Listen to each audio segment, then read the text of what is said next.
Oh, gosh. Alright. It's gonna be what it is, okay? If I'm honest, not very interested in talking about fantasy football right now, okay? That's that's the truth, because it pisses me off, and it's a dumb game, and I don't even know why I play it. How about that, okay? I don't even... Whatever. Whatever, okay, dude, whatever. So, here we are going into week 6. Around the league, there is a lot of waiver wire action, per usual. Nothing too exciting, except that... really, it's all the usuals. Just a lot of defense and kicker swapping. I mean, kudos to everybody right now. Anytime there's any sort of sleeping morsel on the waiver wire, it seems to be gobbled up quite rapidly by somebody. So that kind of leaves it to where there's not very much action week to week on the waiver wire, which I kind of like to see. Just a lot of matchup pickups for kickers and defenses. Looks like Nico finally gave up on Russell Wilson, so I guess there's that. The only other bit of around the league news is I think it's about time to cut Nico off as far as time to make his decision. I think we've been very patient for him to pipe up if he has a problem, and it's about time we go ahead and get that beautiful, wonderful, crystalline glory ordered and ready to go so that we can crown a champion at the end of the season. Yeah, let's get to it. So, 5 weeks deep into this season, and Hedgie still has not scored less than 100 points in a game. I'm going to say that again. We are 5 weeks into this season, and our dear friend Hedgie and his team to be feared has not scored less than 100 points in a game. I don't understand how that man has lost 2 games. It befuddles me, because he has outscored everybody by a lot, and he's very, very good. It's fear this team, friends. We'll start there. Week 5. Yeah, I mean, I can only be frustrated with this loss on the basis of how good Hedgie is. I don't feel like there's really much I could have done. I scored the 4th most in the entire league. I scored the 2nd most in my division, and it's just unfortunate that the person who scored the most in my division was the guy I was playing. So, yep, I lost to Hedgie 128 to 92. I mean, the silver lining, I guess, is that I scored 92 points. I mean, it's a 2nd very strong week for my team, and I need to see that kind of growth and progression and steady nature out of my team. The fact that I had 3 players scoring in the single digits and I still capped 90 is very encouraging for me, because I would say 3 players in single digits is a down week, but I mean, to score 90 on a down week, that's pretty good. I'm happy with that. It makes my hope for crawling out of this ridiculous 1-4 deficit that I'm in for the 2nd straight year a little better than it was last year. But I mean, there's really no room for error, as BG told me earlier, and he's right. It's a tough road ahead.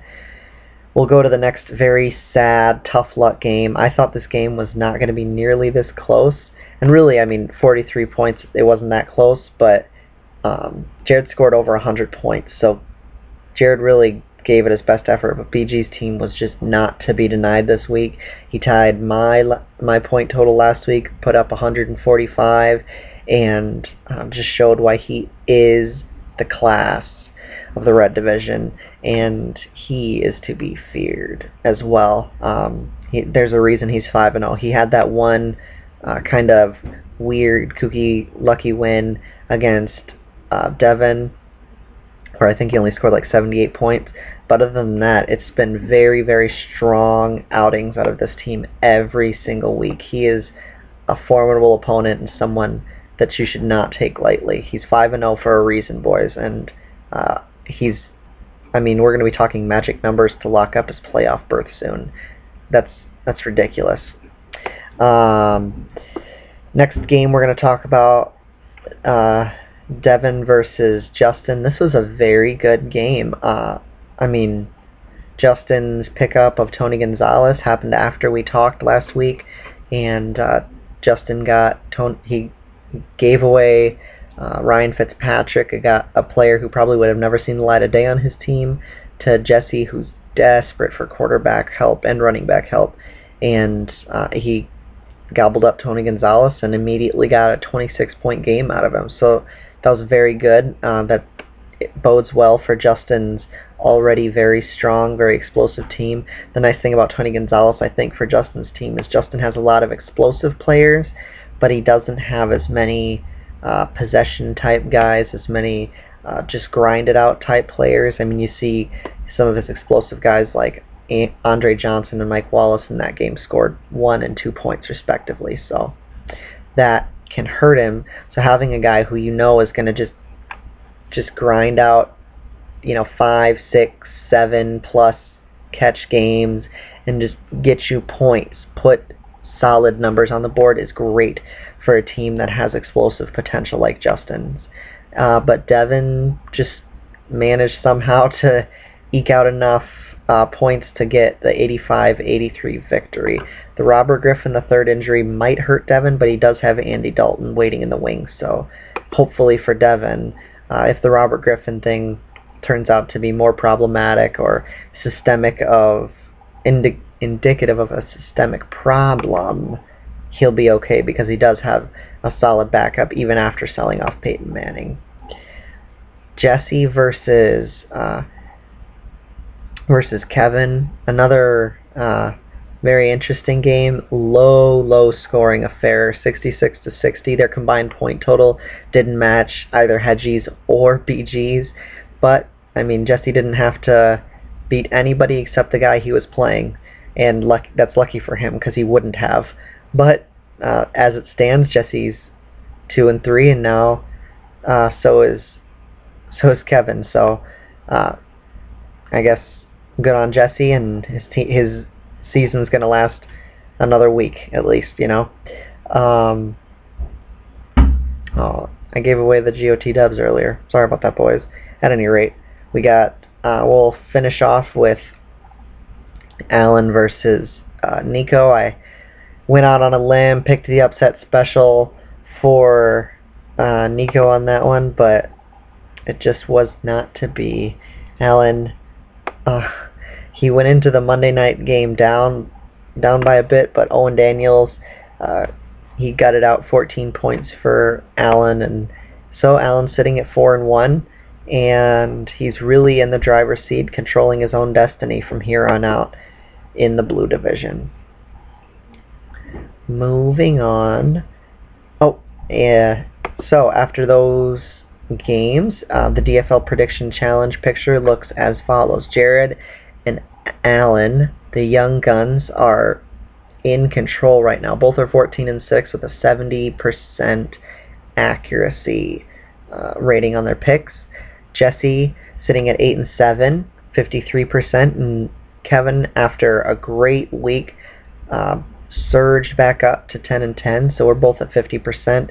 Hedgie hasn't played for a week or two, and so he's still at 2-3, sitting at 43% of his games picked accurately. We'll see if Hedgie gets back into it, and hopefully we can start to catch up to the young guns. Well, this week we've got some very interesting games, some seasons potentially on the line. Well, really mostly just mine and maybe Jesse's. We'll get to that a little bit later. We're going to start off... Oh, sorry. Clicked the wrong thing. Excuse me, boys. Sorry about that. We're going to start off talking about a great rivalry matchup between BG and Devin. I love when these two teams meet up because it's just always interesting. I mean, I know in fantasy football you can't really say, oh, throw out the record books, but sometimes I don't really know why. It kind of seems true, doesn't it? That guys just weird things seem to happen sometimes when certain players play against each other. I've said it before, when I play against Kevin, weird things happen. When I play against Jesse, when Devin plays against BG, you never really know. These guys, I don't think that they like to beat anyone more than they like to beat each other in this game, because they've just been in the same division for so long. They've had so many. It's gone back and forth. It's a great rivalry, and nobody would be happier to hand BG his first loss than Devin. Having said that, I don't think it's going to happen. I think Devin's got a decent shot, but I think BG's team is just too consistent, up and down.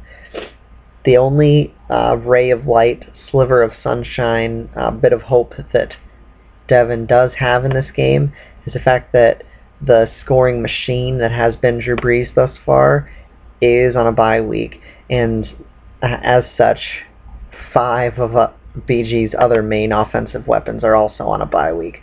So that gives Devin a puncher's chance in this game. I just don't necessarily see him pulling it out. So I am going to cautiously pick BG to raise his record to 6-0. Next game on the docket is Allen versus Kevin. Kevin is a beneficiary of a very friendly schedule over the next few weeks, which is great for him because I think it's going to be a really gritty 3-way battle for that 3rd playoff spot in the blue division. Kevin's playing against a relatively weak team in Nico, although the addition of Rashard Mendenhall does help Nico out a little bit, and looks like he's finally decided to bench Cam Newton, which I think also will be a beneficial decision for him. James Jones actually has become a pretty good weapon as well, so there's a nice little core that Nico has for his team, but I think there's a little bit too much on Kevin's team. There's not a ton on Kevin's team in my opinion, but I do believe there's too much for Nico to be able to overcome in this game, and Kevin will get back up to 500 at 3-3. Got next game on the docket. Real tough luck here for Jared, having back-to-back weeks against the 2 best teams in the DFL, with playing BG with his 145-point game last week, and now Hedgie just on fire and coming into town this week. I just don't see how Jared pulls out a victory. There's too much, and it's too strong on Hedgie's team. He's just got too many weapons up and down. Now, truth be told, Victor Cruz, Jared, if you're going to hang your hat on something to give you hope in this game, Victor Cruz playing against the Niners defense. Victor Cruz has given Hedgie a lot of points this year. That will help you, and the Bears defense being on a bye, I think the last 2 weeks the Bears defense has scored over 70 points for Hedgie. So that's something for you to look at as a real, honest-to-goodness bright ray of sunshine and hope for you. But I don't know. I think I've been going with a lot of upset picks, and not too many of them have been panning out for me. And I don't really like your quarterback situation. As such, I'm going to pick Hedgie in this game. But it should be a good one. I think it'll be better than a lot of Hedgie's other ones. And I think if Hedgie's going to score less than 100, this might be his first week to do it. Next game on the docket. The last 2 games are very, very interesting games, and I really wanted.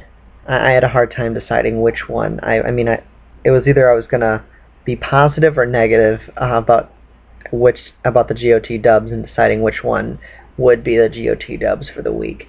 I went negative, and you'll see why in a minute. But the game 1A on the docket is between Alan and Justin. Both of these teams are struggling to show that they are what their records say they are. Justin is he's posted a winning record. He's the second highest scorer in the league, but he's still 3-2. He's on a 2-game losing streak. His team seems to be kind of going the wrong direction right now, and he, I think, would love to get back in the winners column. Alan, meanwhile, has strung together some weird victories. One of the games was very authentic. He beat Hedgie 111, I think, to 103. That was a great win. But other than that, it's been these 70-some to 60-some victories. Just some kind of, he didn't do very good, but the team he played didn't do very good. You could call him good luck. You could call him whatever you want to. He's 4-1. And last year when he was 4-1, 5-1, there was no doubt about Alan. Not so this year. There's a lot of questions on his team. He's starting the law firms of Jarvis Green Ellis, and I think that's his highest scoring running back this year. Calvin Johnson's been underachieving. There are questions on this team, significant, real questions, that I think Alan would go very far in proving wrong by getting a win this week. Unfortunately, I don't think Alan is going to win this week. Justin's team, like I was talking about before, has great big play potential, and it's starting to have a lot more consistency out of guys like Reggie Bush. He just got Tony Gonzalez. Tom Brady is obviously a steady Eddie type guy, and he's always going to put up good numbers. So I see Justin being able to handily win this game. So like I said, I went negative on the GOT dubs. It's between Jesse and me, and the reason that I feel like this is the game of the week is because this is the game where each team has the most to lose. The last game I talked about, if either team loses, they're not really out of anything. They're still solid teams on solid ground with decent records. Jesse is 2-3. I'm 1-4. Jesse already beat me earlier this year, so if assuming we both are, right around the same record, or probably very likely tied at the end of this year, if Jesse beats me this week, even if we end up tied somehow, he's got the first tiebreaker of the head-to-heads. If I beat Jesse this week, we'll have tied on the first tiebreaker. We'll have tied on the first tiebreaker. The second tiebreaker is then total points scored. At this point, I think over 100 points more than Jesse, and I don't see that his team has the firepower to make up those 100 points on me. So this game has suddenly become extremely important for both of our teams in the playoff picture. So as a result, it's really an interesting matchup. I would give me an edge on the quarterback matchup, Aaron Rodgers versus Matt Stafford. Coming into the year, that's about as marquee as it gets. Although both have underachieved a bit, Aaron Rodgers seems to be coming back. I don't really know where Matt Stafford's going to come out this game. I could definitely see him having a great game, though, and Aaron Rodgers plays a very tough Houston defense. Running back cores, both of our running back cores are, dilapidated at best. I think it's a push between ours. We both have fairly formidable wide receiving cores. I think I'd give a slight edge to Jesse on that one. So edge me, push, edge Jesse, and then I think our kickers and defenses are both a push. Wow, very, very evenly matched game. I have to pick somebody. I think my team is just a tiny bit stronger, and I'm going to give myself... I'm not gonna be 1-5. I can't predict myself to be 1-5. So being a homer, I guess I'm going to pick myself to win this game. It's gonna be awesome this week, boys, and I'm very sorry that this episode went a bit long. I will see you all next week, and I can't wait to hear how everybody did. We'll see how everybody did. Alright, peace out.